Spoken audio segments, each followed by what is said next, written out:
Howdy, folks, and welcome back to Viva La Cats. I am your host, Justin Hiles, accompanied by my great friend, Steve Maurer, and we are here to bring you the Bearcats every single week. We are, of course, proud members of the 1012 network, so make sure to check out our network and all our other shows, and as well, keep watching us. We're really excited after this weekend. The Bearcats, in the midst of the darkness, looked like they were going to disappoint, and lo and behold, never count them out. There was always a glimmer of hope at the end of the tunnel. They pulled it off in what otherwise seemed like desperate measures to beat UCF. Yeah, somehow they did it. I mean, UCF missing a few starters, had to fly commercially to this game and still was up by 12 at halftime and erased a 12-point lead for the Bearcats almost immediately. I saw some takes. TAEKS is the spelling on that one, flying around at halftime. EKS. Somebody was saying that Wes Miller should be fired, that he does not represent the university. I was like, man, people are down tremendous right now. And we got better. We obviously were able to, like you said, Justin, come back and somehow find our way back to a dub. Yep. And I mean, at the end of the day, that's really all that you can ask for. And not to glaze over lightly what this game was, but Dan Skilling said it himself. This was a must-win game for the Bearcats. Yeah. And, of course, after coming off of 2 losses, Steve, I hope that this is not the case, but it'll work out for us this week. We'll get to the West Virginia thing later. But what is the pattern that we're on right now? Our winning pattern? Win 1, lose 2, and you only beat teams with a 3-letter abbreviation. But, Justin, we play West Virginia on Tuesday. Exactly. Or Wednesday. They are a 3-letter abbreviation team, if you think about it. WVU. So who's after that, though, too? Another 3W. TTU. That's right. Yeah. We're going to see some patterns happen. We're going to see some patterns. So, got to take what you can. Yeah, exactly. And if you win all your games against the 3-letter abbreviations, you're going to do all right in this conference. There's quite a few. Yeah. I mean, I think that the thing about this too is it's so funny because, you always can pick out those funny little patterns, but really what I think is interesting about this is coming out of the 2 games that we had prior with Oklahoma and Kansas, the Bearcats were struggling. They were hitting the bottom of the floor offensively. Nothing was working. Couldn't buy a bucket. And you come to this game, you're like, okay, you got to gear up. You got to get it right. Now's the chance to do it. Guess what? You're still down CJ Frederick. And then on top of that, then you're also out Victor Locken in this game. And losing Victor Locken for this game, I think it was the flu or something else that he had. I don't remember exactly what it was, but losing Vic for this game was like, okay, one of the key pieces of your offense is now missing, and you got to figure this stuff out, and you got to hope it all goes right. At least you're at home, but this does not look good.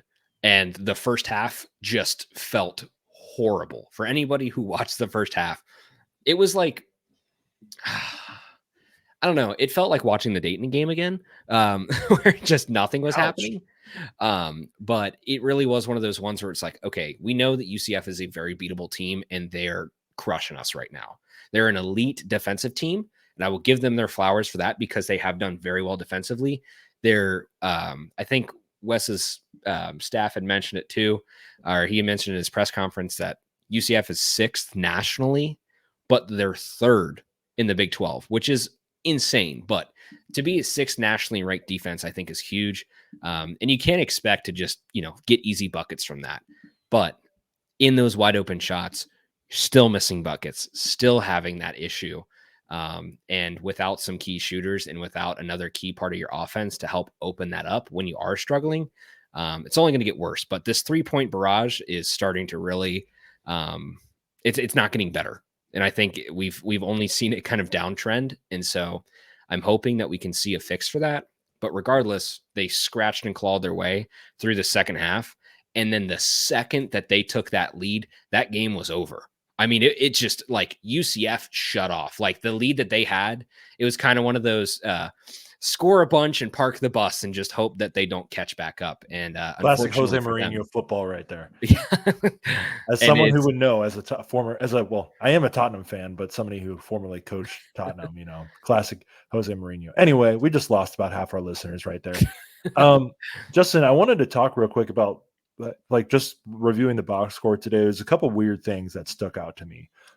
3 players, Jamil, Jizzle, and Josh Reed, all held scoreless in 27 combined minutes. Is that a factor of, well, Josh Reed did not take a shot, so I can't say that he was held scoreless. Kind of put up a little bit of a Tony Snell stat line, 1 rebound and 1 assist for him, 1 turnover and 1 personal foul. So not exactly Tony Snell, but can we just add that is so sad for Tony Snell that like forever just being ass in a game is referred to as Tony Snell. Shout out to Donnie. That's where I'm getting that reference from, the Tony Snell. Donnie still lives through the podcast. But Jizzle James and Jamil Reynolds are combined 0 for 5. Jamil only had 6 minutes in this game too, which I thought was interesting. But I think something that might speak to that, and other than Bandego playing 27 minutes and Odie giving you 11 productive minutes, like he's West talked about him in the post game, how he's been able to just bring his lunch pail and continue to show up and be a happy kid and contribute despite not seeing his minutes be diminished. But other than that, once Diallo went out early in the second half, they kind of, or in the times that he was out mostly in the first and second half, they kind of went to that small 4-guard-ish lineup, and it seemed to work a little bit better in the second half. What was your reaction though, Justin, to us obviously going up like 15-6? I did say it was a 12-point lead earlier. It was just about 9, but I felt like I tweeted at the time when UCF like almost immediately erased that lead, that's the next evolution of this team. And over the next 11 games is to really just step on the neck when you've got a lead like that and continue to just bear down and extend that lead rather than let it get close. Yeah. I mean, I think that this is just, again, more of what we've seen throughout this season is just that offensive inconsistency. And, we're talking sluggish offense now, so I'm going to switch the key.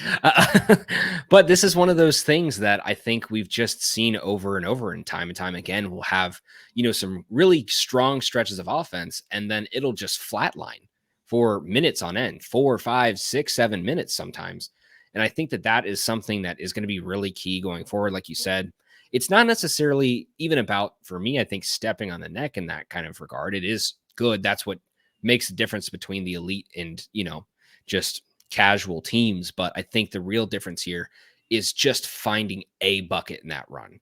It's not, just continually pouring it in the whole game. That's what everybody wants. That's just not realistic. But getting a shot here or there, just putting something in to stop the bleeding, I think is really key. And if we can just figure out a way to open something up, I think that'll be really helpful.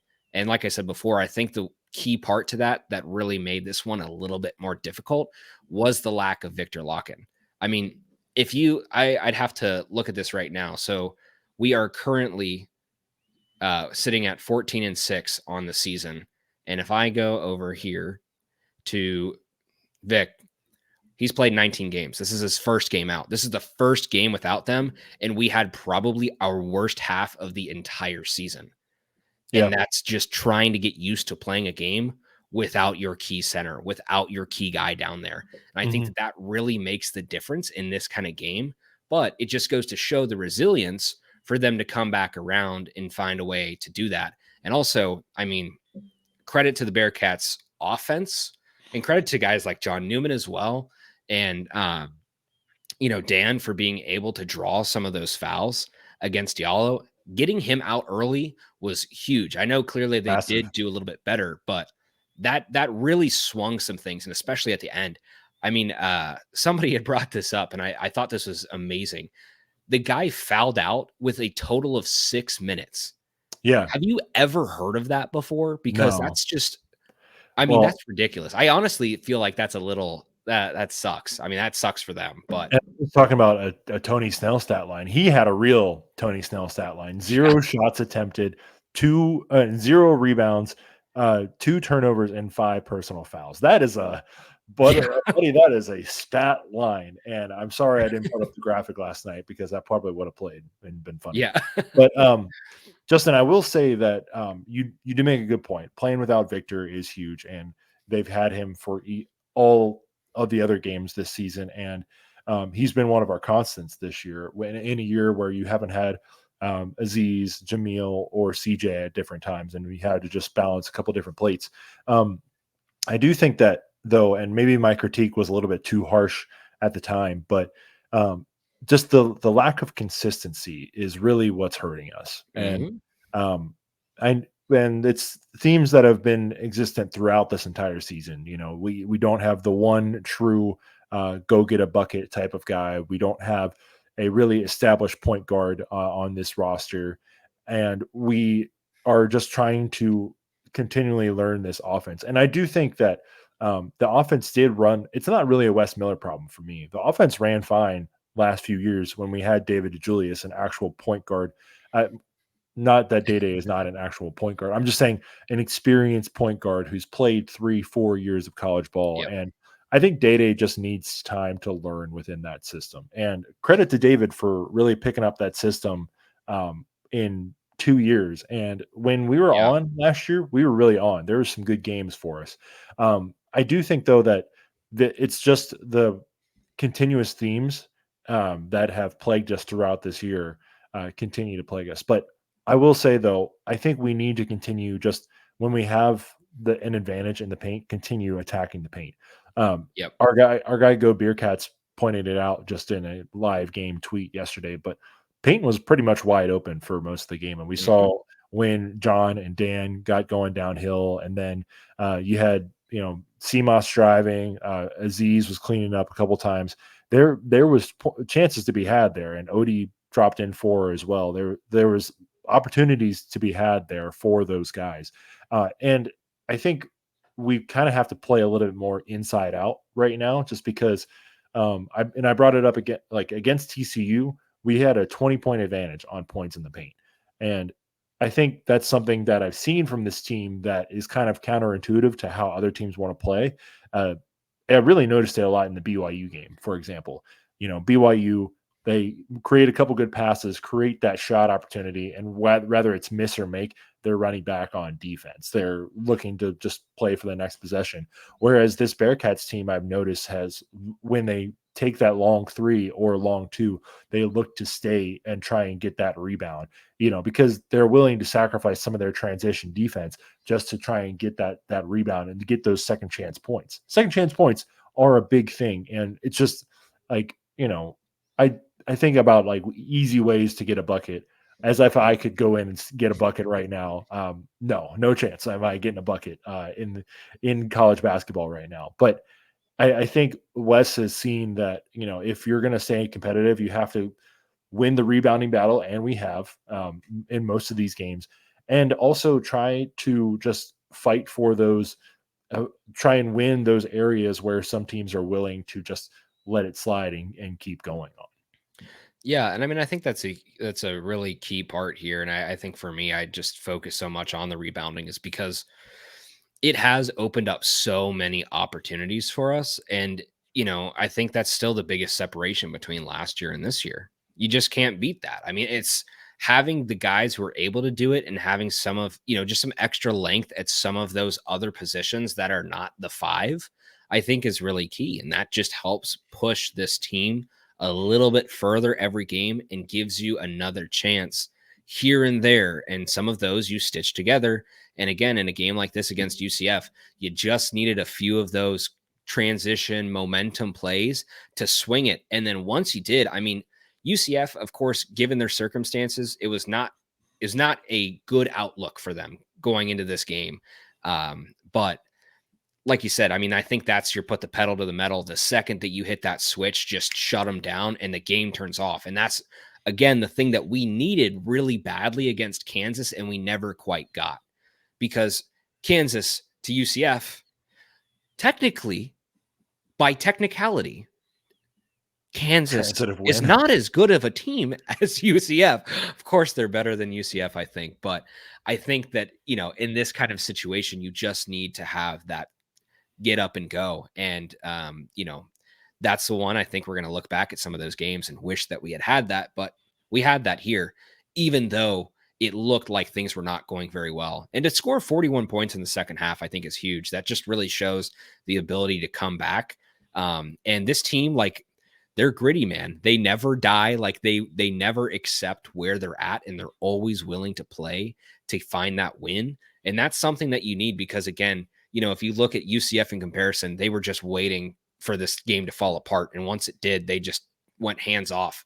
I mean, it was like we went from, down 9-8, something like that, to +2 in a matter of like a minute and a half. And it was good. Yeah. Good night. It was. I think they got gassed extremely quick, Yeah. especially without Diallo and having to play so many bench guys that are likely not playing. I mean, credit to Marcellus Avery for going off for like 14 in that, or 16 in that first half when he had 21 combined points in Big 12 play before last night's game. Like, I think they just had, once Diallo went out of that game, like it really just, and it looks like maybe Langford was hurt. He started, but we didn't really see much of him after that.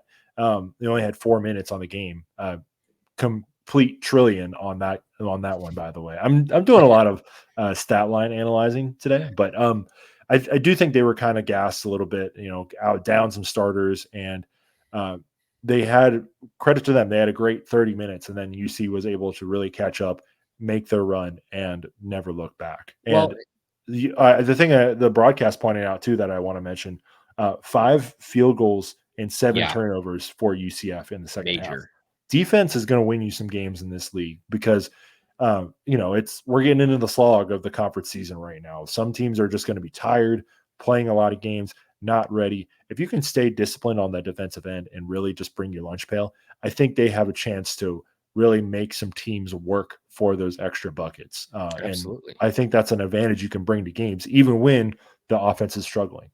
Well, and this is a thing that I wanted to mention too, because if you look back at this Kansas game that we had comparatively to the UCF game, and then as well when you compare it to the Oklahoma game, I wanted to mention for this UCF game our minutes, because we had 4 guys over 30 minutes. Of course, you're missing Victor Locken, but this is a very different sort of shift that we've seen compared to the whole season, because realistically, looking at our stat lines here for minutes, we have no player averaging over 30 minutes a game. None. John Newman is the highest at 28.7, but you have a 26, 26, 25, 24, 24, 23. So you have kind of a long first 7 or 8 guys, and then it's kind of in the mid-teens for the rest. And I think that that's an interesting thing about this game specifically, is because they were able to try to pick apart what was working good and what wasn't, and then just went with that short roster that they felt good with, that was just effective, and they stuck with it. And I think that when some of those guys are hot, as long as they have enough energy to keep playing them, we've seen this in so many other teams that they just play a very short roster. They play a strong starting 5, have a 6th or 7th man that they can throw in there, but it's really like a 7, maybe 6-man roster for most of these Big 12 teams. And Cincinnati, I think, has done this very differently. And so I'm curious what your thoughts are on that, of just having a little bit more of a refined roster as we get through the rest of the conference slate. Yeah, and I think it's, like I mentioned earlier, we just don't have that defined point guard or defined scorer on this team right now. And it's probably a good thing that we're still winning games in this league despite not having those two things. And the system is clearly working. I've said it before, I'll say it again. This 8-game stretch or 7-game stretch of conference play has really made me believe in Wes Miller again. Not that I didn't believe, not that I was ever on, saying he was on the hot seat, but I think there was some rightful questions within, last year before that, and the first 13 games of this season. And he's answered some of those by his ability to coach, to get guys in places without, certain guys being involved, and just being able to really coach these guys up to victory. We have been missed CJ Frederick for the entire conference slate. He has not played in 9 games. And there's some scuttlebutt that he could be coming back later this week, possibly at the end of this week. I'm not saying anything. I don't know anything for sure. Please don't quote me, but there's some little birdies chirping out there. Yeah. But Justin, as we go into this season outlook and kind of Mhm. look at these, we've finished this 20 game mark and we're looking out to, the next 11 games, conference tournament, and hopefully some postseason tournament. What do you want to see from them as they evolve? Because I'll tell you right now, we have 7 quad one games remaining in this schedule. And I think 5 or 6 more wins, and hopefully you don't lose any of those quad two, quad three games. I think you really just got to pick off 1 or 2 of those quad win opponents, and you look pretty good. Yeah, I mean, like you said, we're at 20 games so far into the season. If you're at 14-6 right now, realistically, I think if you win, you're 3-4 in conference. I think if you get to that 8 mark, you're you're you're on the bubble. You're sitting somewhere in that. If you hit that 9 mark, I think you can feel comfortable. And if you hit 10, you're fine. You have no question. If you can hit 10 wins in this conference, there's absolutely no question. There's a lot of tough games left. Of course, I think it's going to be hard to hit, another 7 wins, but I think it is really realistic to hit that 8 mark. And I think you've got a good shot at getting back to the tournament. I think one of the key things that I really want to see them improve upon is just that 3-point shooting. There's been so many open shots. I know I'll complain and whine about the free throws all day long, but it's not part of our identity. And I'm not going to just accept that it's supposed to be bad, because the second that we accept it's bad, then Wes accepts that it's bad. But I think this is one of those things that unfortunately is sometimes just going to plague you. But the thing that you can get right is letting some of those open shots fall. It's not like this is one of those things where every single shot is smothered and we're asking like, just try to find a way to make the ball go in. It's like you got a lot of good opportunities. You're creating some good offense. You're creating some great openings. Capitalize on them. And if they can do that, if they can shoot above 30% for most of the rest of these games in the conference, I really do think with the way that they've worked in the points and paint, the way they've done rebounding so far this entire season, all those successful points, I think just culminate. Have a 3, splash a couple buckets in, and it's really going to make the difference, because some of these games have been tight. And we've talked about this. You've got 2 1-possession games that you lost. You got 2 2-possession games that you lost. That's a 3-pointer. That's the difference of 1 3-pointer for 2 of those games. That's a 3-pointer and a free throw for another. Like it's that close to just clicking and unlocking this whole thing. And I really think that if you can do better than shooting 2 for 13, if you can make like 5 threes as a team, if you can get one guy to make more than 2 threes in a game, I think you have a chance. But that just shows you, unfortunately, that our 3-point shooting has been honestly horrible. In retrospect, for how many guys can shoot the 3, you've got a guy like Day, you've got a guy like Jizzle, you have Dan, you've got Seamus, you hope you can get CJ Frederick back. Vic can even hit some 3s. You have a lot of guys who can shoot it. It might not be their specialty, but you have guys who can go find that bucket. You just got to get them to fall. Please don't forget Aziz Bandago's 3 against BYU. Please do not let the timeline forget about that. Yeah. Yeah. I mean, I think that this, I think going forward, if you can just unlock that 3-point line and let it help you a little bit, I think you hit that 8 mark without question. I really think you do. And I think when you hit that, you go tournament. I mean, it's like you said, you got to get those quad ones. You got to sneak something. The road game coming up, we'll talk about this with Texas Tech, but I think the road game against the road game against West Virginia is going to be a good one, of course, but the Texas Tech one is really key because they've beat a lot of teams and they're looking like the top 2, top 3 team in this conference. And I think that that's going to last. So if you can steal that one, a quad 1 win on the road, especially against a top 20 team, that's going to be huge. You just have to find a way to win that one if you can. For sure. For sure. And I think that was a one thing too that I was a little bit confused by last night is we usually shoot the 3 ball a lot better when we're at home and went 3 for 14 yesterday. Mm-hmm. So another just weird part of the box score that we were able to somehow figure out and call it a W, because like how many games have teams won this year shooting 3 for 14? I did see that Indiana went 0-4 from the 3-point line yesterday. They lost at Illinois, but I agree though, Justin. I think if you can get to 9 conference wins, you feel good about your chances. And as long as you don't lose on the first day of the Big 12 tournament, I think you have a real shot to get to have your name called on Selection Sunday. I do think, and I tweeted this on Sunday morning about how the Bearcats resume stacks up just from the bracketologist standpoint to teams who on bracket matrix, I'd argue that right now are comfortably in because they're a 9 seed or above on more than 70. They have about 80 brackets this year, and like more than 70 have some of those teams that I listed. And UC's got better metrics than most of them. I mean, Michigan State is the only one that has a better metrics right now, and I don't really see it with Michigan State. We'll see, but I think the thing you have to do is really get a couple more quad 1 wins to solidify that, because unfortunately our out of conference strength of schedule is kind of hurting us a little bit. 293. Yeah, and I wanted to put up Xavier in that graphic, but they're only involved in 3 brackets, and I think they will be left off of any brackets tomorrow, because they are currently 10-10 and lost by about 40,000 points on Sunday. Certainly looked like it. I watched a little bit of that first half. I was kind of enjoyable. Not gonna lie. One thing I wanted to point out too with this, and so, I think we both kind of in agreement that if you hit that 8 mark, that you can kind of find your way in there.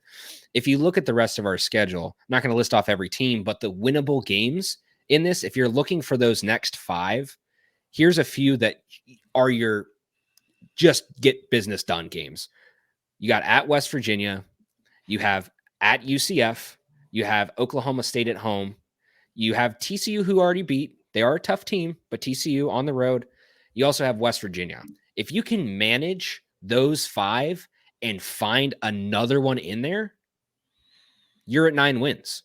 And that's all you need. That is literally all that you will need if you get any of those other ones, because all of the other ones are solidified quad 1 games. Like there's no touching it. But if you can steal one from a Houston or an Iowa State, or you got Oklahoma again, and like I said, the Texas Tech one would be huge if you can get that. If you can steal one from any of those guys and take care of business through the rest of those quad 2, 3, I guess Oklahoma State's probably a quad 4 game at this point, I think you've got a real shot. And so those would be my marquee ones. Keep those ones on your radar, guys, because I think those are very, very much winnable. But of course, it's the Big 12, so any given day, you never know who's going to have it. Yeah.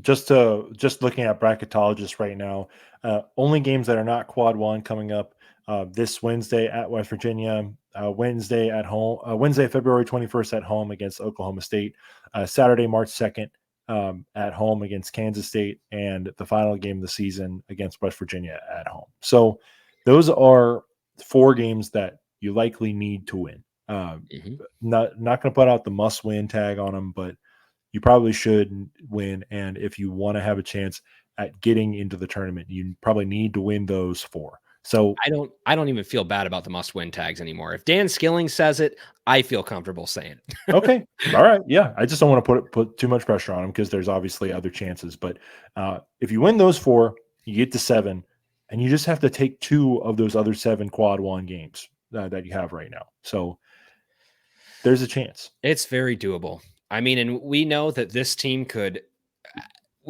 could just go through the roof, and we also know that they could fall through the floor.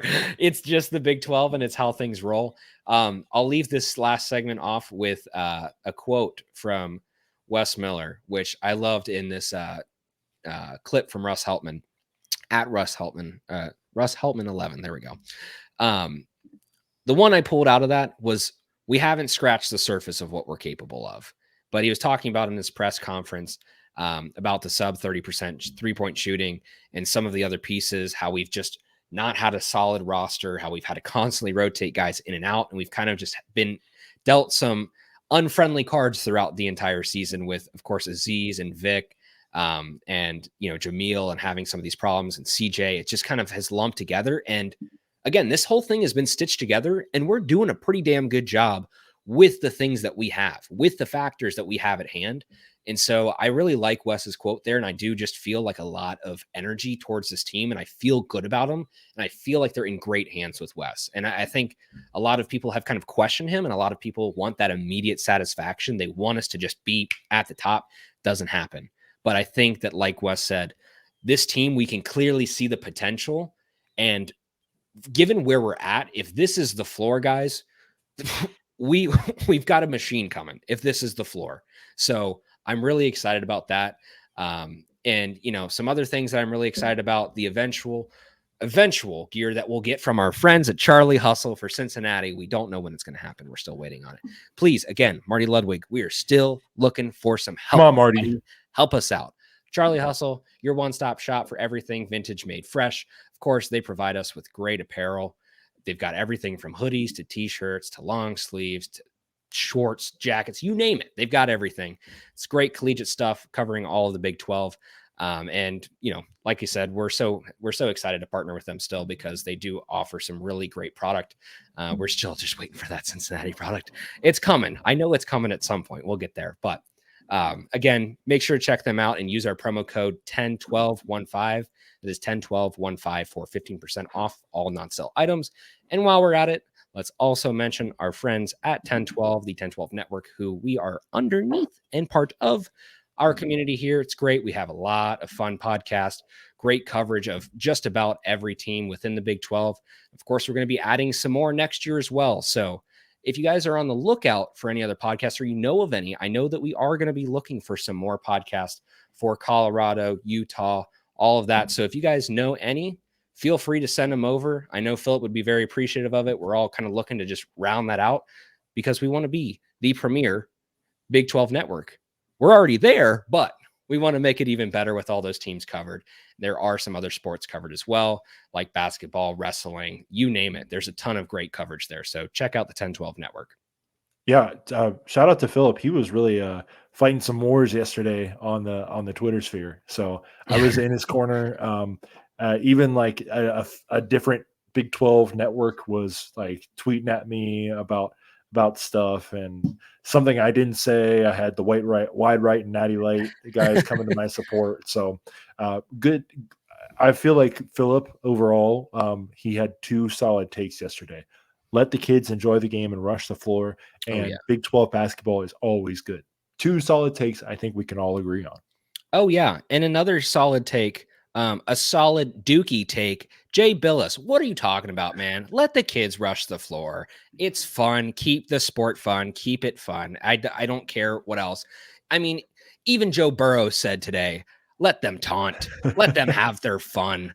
He's not even playing and he's saying, let them have their fun. Just let people have fun. Why are we so concerned about the proper order of things in the world? Just let people celebrate. I think Caitlin Clark flopped, by the way.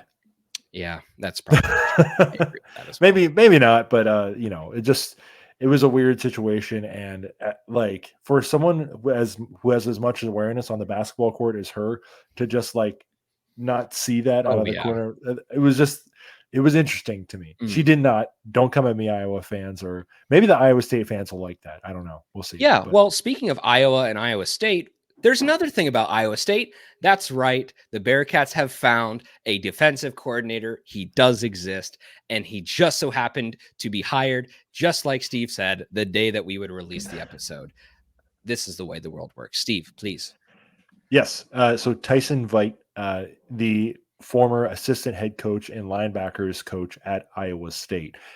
He retweeted the weather forecast for about 6 days ago in Ames, Iowa, and then was like, he saw that there was no highs above the teens, and he said, I'm out of there, and he decided to come to Cincinnati. I think, Justin, a bellwether of whether a move is a good or bad thing is to look at the fans of the place where the player or coach is coming from and see how they react. And we obviously saw how people reacted when Scott Satterfield left Louisville. And I think we still have some of those things in our minds, but we did see how Iowa State fans reacted this week when it was announced that Tyson Veidt was leaving to take over the vacant defensive coordinator position at Cincinnati. And they were sad to see him go because I guess their current DC, when he was about to retire, they wanted Veidt to take over as the new DC. And I think that's a positive sign when fans are upset. Guy with some head coaching experience, runs a 3.35.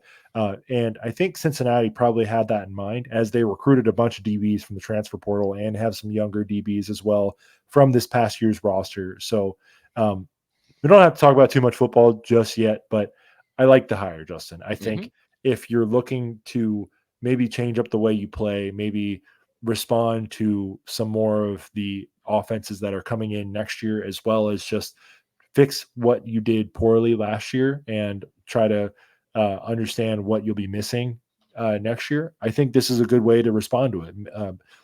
Have some more DBs playing in that backfield and let Dante Corleone be part of a 3-man front. Let him work, let him eat, because you're losing Jawan and you're losing Malik Fan, 2 other studs. And maybe you won't have as many guys up at that front 3, but you're going to have more protection in that back end and to hopefully not get burnt to a crisp like we did last year. Yeah. And I mean, let's look at this too. Like Iowa State was a pretty solid defensive team.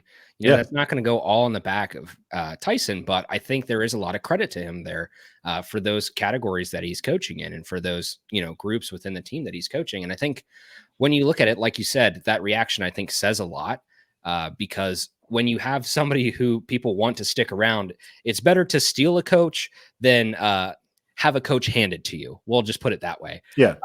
And I think that this is one of those things that if you consider where we were this year and what we're looking to improve upon, if you can not only take a coach who's still wanted, but take a coach from inside your conference who knows your opponents, who knows the Big 12, who has been used to working against these schemes, that's a really key piece. And if I think that that's going to, you know, help us out, and it's nothing, you know, personal, but look what having an inside man does. Look at how we performed this entire year. I'm not going to give any credit to Pitt, but Scott Satterfield had Pitt's number, man. He just knew how to play against them. And then he comes to Cincinnati and he could figure it out. It's sometimes you just know those schemes. And if you have people who know those schemes, it just gives you another leg up against some familiar teams. And of course, the Cincinnati Bearcats are still going to have the same exact type of schedule, and you're going to have to manage that. And if you can find some of those key wins, you're going to need those guys who can help you do that. And I think Tyson's going to be able to get there.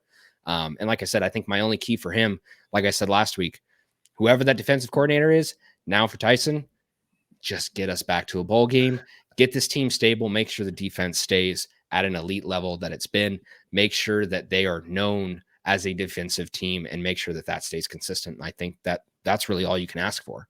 And so I don't know. I'm excited for the hire. I'm excited to see how it all pans out. I'm glad that we got somebody in there to help figure all this out by the time we get to the spring game and further on. Again, the sooner that you do this, the better it helps you out in the long run. So always good to have those guys. 2 quick notes before we move on.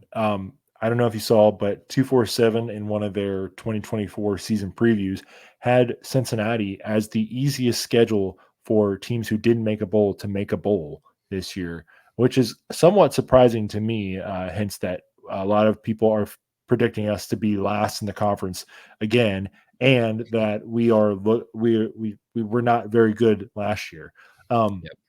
And this is without the schedule release, which we heard officially is being released this Wednesday, January 31st. So we will review that next week and give you another 8-4 prediction that we definitely don't have to talk about again, or a 6-6. You know, we had 2 predictions and neither of them came close. But you know, Justin, we're talking about some schedule that is going to happen in the fall. Let's talk about the schedule for this upcoming week. Who we got playing the Bearcats this week? Oh, it's a little trip to Morgantown. The Bearcats going on the road to play West Virginia. I think that this game, like I said, it's got to be, yeah, you don't want to put the label on it, but you got to put the label on it. Just own it. It's a must-win game.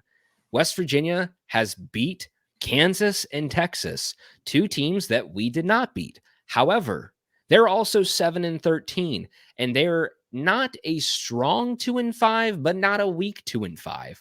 And this is not a very winnable game, but this is one that you just have to find a way to do it.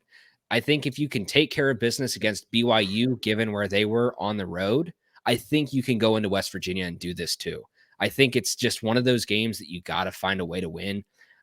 Your offense, even though it hasn't been great, your offense has been looking better. Your defense has been looking better. Your shooting has been better. Your rebounding has been better.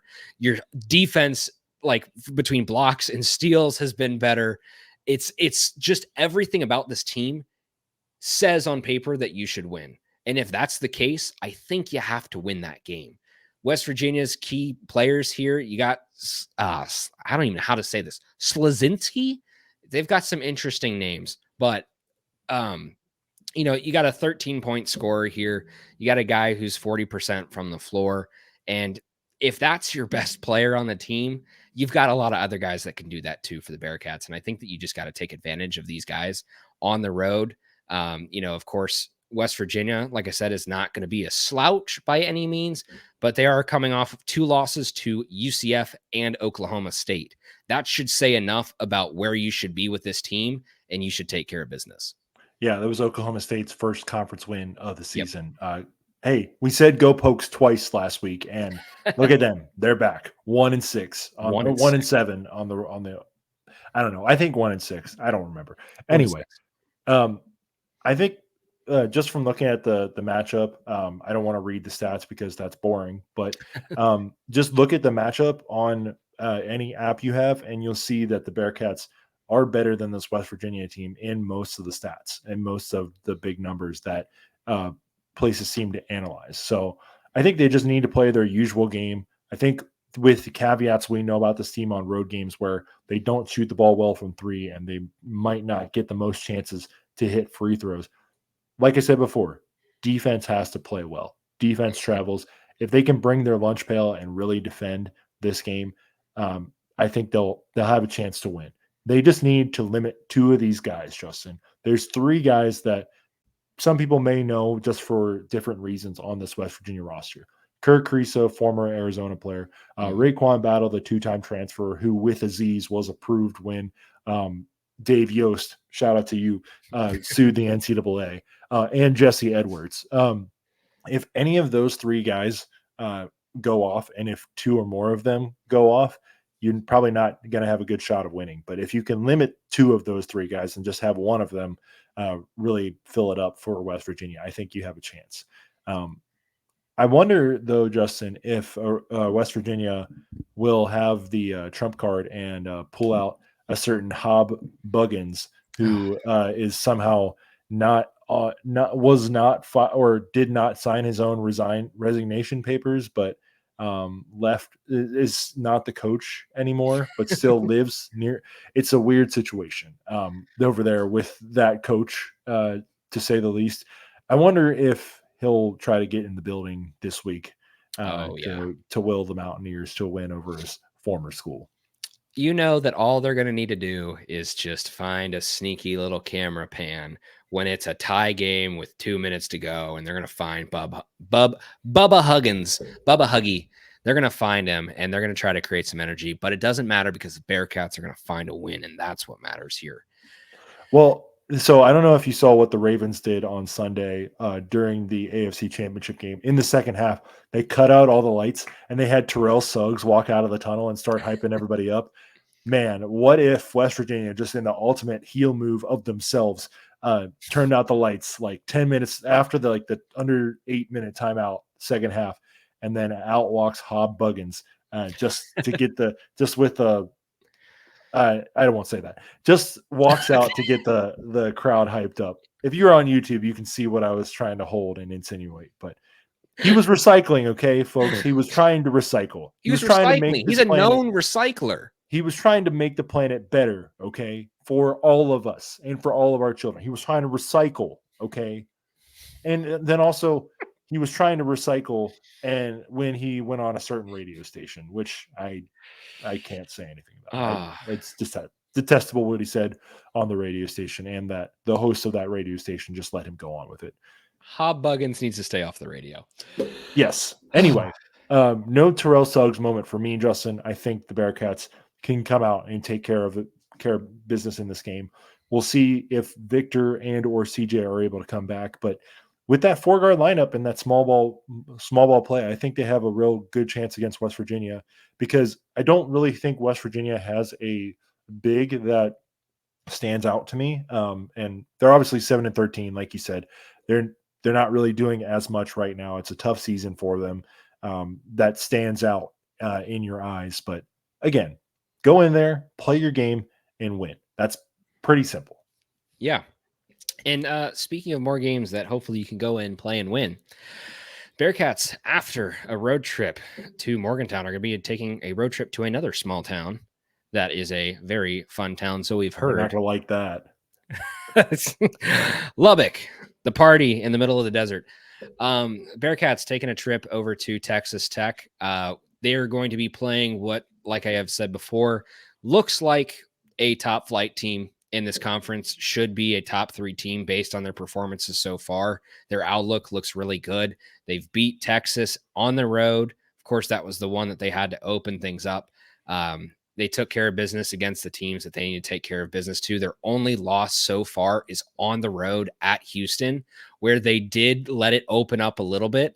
That was a quick maths 23-point loss. However, they did dominate some of the other teams. They found a way to win against Oklahoma on the road. They beat BYU. They beat K-State. They've beat some good teams. And so I do feel really good about Texas Tech as a squad, and I do think they're going to be a difficult matchup. However, I think they've also shown some ability to, just ping pong back in this conference too. I think they'll be good. I think they'll be up there at the end, but it's the Big 12. Anybody can beat anybody. And I think the Bearcats can have a legitimate shot because they have had a few of these close games against some of the better teams. And though the Bearcats are not at the top of the standings right now, I think they're still one of the better teams. And I know that some people might disagree with that, but I really do think that the Bearcats are one of the better teams because how poorly they've played in some of these games does not reflect necessarily how good their record could be. And I think that, of course, that's the sort of moral victory battle, but this Bearcats team could have a lot more wins on their slate if they did a couple more things right. And like I said, and the quote that I pulled from Wes earlier, this team hasn't scratched the surface yet. There's a lot of upward momentum left for this team. And so if they find a way to turn it on, they can really light it up. And I think they've got a good shot against a Texas Tech squad that looks pretty good. Of course, Texas Tech is sitting at 5-1. That does put them at the top of the table right now. However, there is Houston, Iowa State, both at 5-2. They still have yet to play that next game, but they do play on Tuesday night at TCU, which will get them back up to that 7 total games in conference. Previewing this game specifically against Cincinnati, of course, Texas Tech is going to be the favorite. They've got some pretty solid players. Their offense and defense have looked pretty lockstep with the Bearcats. Across the board, I think they're fairly consistent with us. I don't think that there's necessarily anything that sticks out to me that they're necessarily completely better than in, but that, that team shooting, I think, is a really big piece for them. And just being more effective from the 3-point line is helping them out. I think you've got to, again, it's the same things we've been talking about the Bearcats. Get effective at the 3-point line, get effective at the stripe. If you can do those things, I think you have a legit shot here. But they do have 4 double-digit scorers on the season. They run pretty much about 7-man roster for the most part in their lineups, 8 deep, and then it kind of falls off there. And this is what I'm talking about. Another one of those teams that has a little bit of a shorter roster, but a lot of talent there, and they've clearly been able to take care of some teams. So they're going to be one to watch, but it's going to be a key game for the Bearcats, Steve. Yeah. I was going to say the United Supermarkets Arena is going to be a madhouse, but Justin, I don't really like, not to have Texas Tech fans clip this, but I feel pretty good about the Bearcats' chances on Saturday just because of how they reacted to that Kansas environment. They were down 12 early, could have folded early, raucous environment, just like it will be on Saturday night. But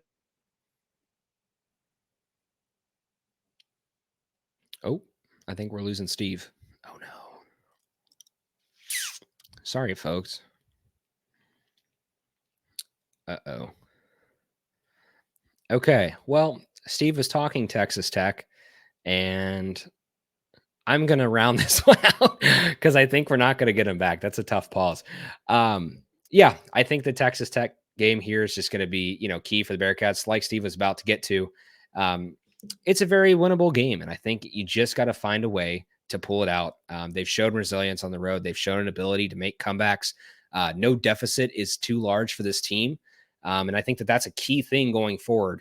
Having a little bit of that luck, having a little bit of those momentum building runs, if you can just stitch a few of those together, it's going to be really helpful to keep the Bearcats in this towards the end of the season. So I'm hopeful that they can get this win. I don't know. I'm not going to guarantee anything, but there's a legit chance that they can do it. And so hoping for the best on that one. If you've got right now sitting at 3-4, you have these 2 games coming up. I think you bare minimum, you have to be 4-5. If it's really ugly, I just hope that's not the case, but 4-5, definitely a achievable record coming out of these next 2 games. Hopefully you can manage a 5-4 record and you can turn this thing around, get over 500. And then you've only got about 3 more games that you have to find for the end of the season. So it's going to be a tough away slate, but I think there's a legit shot there. Steve, welcome back. Yeah, computer decided to restart on me in the middle of my point, so I guess it was too hot for my computer to handle. Wow. Yeah, I agree though, Justin. Just picking up your point there, a split would be great. I think you would like to win the first one and then let the chips fall on the second one, but I think a split is perfectly fine. I would accept a sweep as well, but I'm fine with a split. I think we'd all accept a sweep. Steve, we're at that point in the show. We're getting to the end of it, but what's the best food on the planet? That's right. It's a wrap, and we got a wrap for you. Steve, hit us with the Bearcat Sports Wrap-Up. Round us out. I like that. That was beautiful, Justin. The Bearcat Sports Wrap-Up is brought to you this week by the 1012 Podcast Network. Shout out to them. Go ahead and listen to all the other shows on the 1012 Network. I'm sure Albie and Jeremy will be previewing this game from the Texas Tech side if you want to go ahead and check them out. So, and the 1012 podcast as well as talking about the entire league. It's a fun time to be a Big 12 fan, especially when we're part of a network that actually, 1, likes the basketball we're watching, and 2, enjoys and has fun with the basketball they're watching. So when I listen to a podcast, I look for fun and I look for enjoyment while bringing stats and analysis to me. And the 1012 podcast does that. So check them out. Check out any of our fellow network colleagues and enjoy. Let's get to that Bearcat Sports Wrap-Up. Women's basketball. I told you last week when we recorded that they were going to play Oklahoma State as the second part of their 2-game homestand, and they defeated the Pokes on a last-second layup on Wednesday. Shout out to the team. Katrina Merriweather's second win of the season. She's really turned around this team, this program, and it's only going to be up from here. Unfortunately, lost at Texas on Saturday. Tennis. They got their third sweep of the season, and it gave their head coach Eric Toth his 100th career win, part of the Cincinnati Tennis Hall of Fame. 100 career wins for Coach Toth. Shout out to him. Track and field, great weekend at Clemson. Saw graduate student Hannah Jackson place 3rd in weight throw. Graduate student Tyler Worth, Justin, back at it again. Placed 2nd in the 3,000 meter. 7 minutes and under 8 minute time in the 3,000 meter. So that boy can run. I can't wrap my head around that. Claire Kurtzinger placed 3rd in the 3,000 meter on the women's side, and Abby Nauf placed 4th in the pole vault. So shout out to them. They have another meet this upcoming weekend. And on the professional football side, little known sport, not really watched by many people. One Travis Kelce now holds the all-time playoff receptions record with 153 now. I think he caught a ball after he set the record, but congratulations to him, man. Headed to his 4th Super Bowl in 5 years. Brian Cook, that was all the Chiefs needed last year to beat the Bengals, and then his second straight year going to the Super Bowl as a member of the Chiefs. So shout out to those two Bearcats. They're unfortunately on the Chiefs side, but you know who we will be wanting to win in a couple weeks. Anybody who's a Bearcat and wins a Lombardi Trophy, I will root for you, even if you do play for a team whose fan base I hate. Shout out to Kansas State, and Texas Tech fans. Let's throw this in there too on the Travis Kelce note.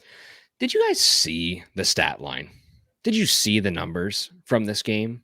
11 for 11, 116 yards, and a touchdown.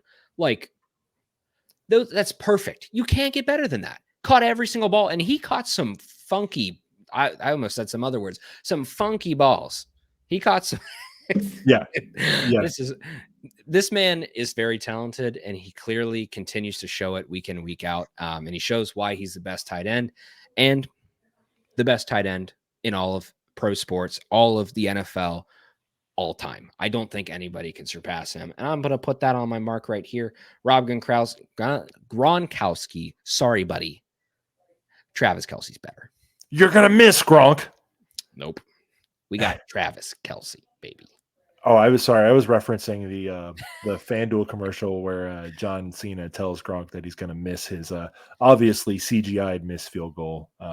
He's going to miss it again, I think. So anyway, FanDuel, if you want to sponsor us and have us promote that, well, not for free, like we just did. No free ads. Yeah, no free ads. A certain sportsbook, not. I should. Dang it, I ruined the whole bit. Anyway, but you're right, Justin. I do think that Travis Kelce is the best tight end in the league, in the league's history, and he's still only 33, 34. Still got a couple of years. Just looked it up today. Yeah, man, 34. Like he could, as long as he doesn't get hurt or doesn't want to continue his broadcasting career, he could realistically go another 6 years. Yeah, I do think he's got a chance to just, one of my favorite things somebody ever said about him was some guy on TikTok is like a dope construction worker, just catching balls out there. Swaggy construction worker. Yes. Swaggy construction worker, Travis Kelce.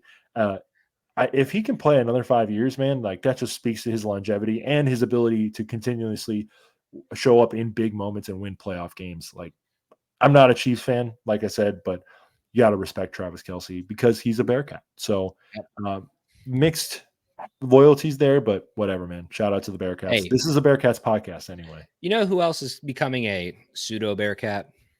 Taylor Swift. Taylor Swift, Travis Kelce, Taylor Swift, Kansas City Chiefs.